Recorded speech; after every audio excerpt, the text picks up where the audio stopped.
కాంగ్రెస్ అగ్రనేత రాహుల్ గాంధీ నేడు తెలంగాణలో పర్యటించనున్నారు. సాయంత్రం 5:30 రాహుల్ గాంధీ వరంగల్ నుంచి హన్మకొండకు చేరుకోనున్నారు. ఢిల్లీ నుంచి విమానంలో హైదరాబాద్ రానున్న రాహుల్ గాంధీ ఇక్కడ నుంచి హెలికాప్టర్లో హన్మకొండకు వెళ్తారు.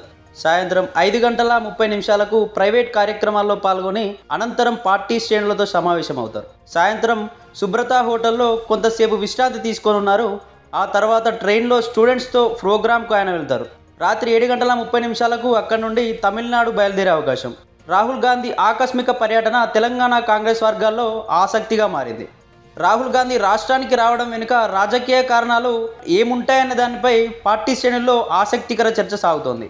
రాహుల్ రాష్ట్ర పర్యటన నేపథ్యంలో రాష్ట్ర మంత్రివర్గ విస్తరణ, పీసీపీ కమిటీ నిర్మాణంకు సంబంధించిన ఏమైనా సంకేతాలు వెలువడతాయా అన్న దానిపై పార్టీ వర్గాలు దృష్టి సారించాయి. మరోవైపు రాహుల్ గాంధీ ఆకస్మిక రాష్ట్ర పర్యటన నేపథ్యంలో రాష్ట్ర పోలీస్ శాఖ అందుకు సంబంధించిన భద్రతా ఏర్పాట్లలో నిమగ్నమై ఉంది.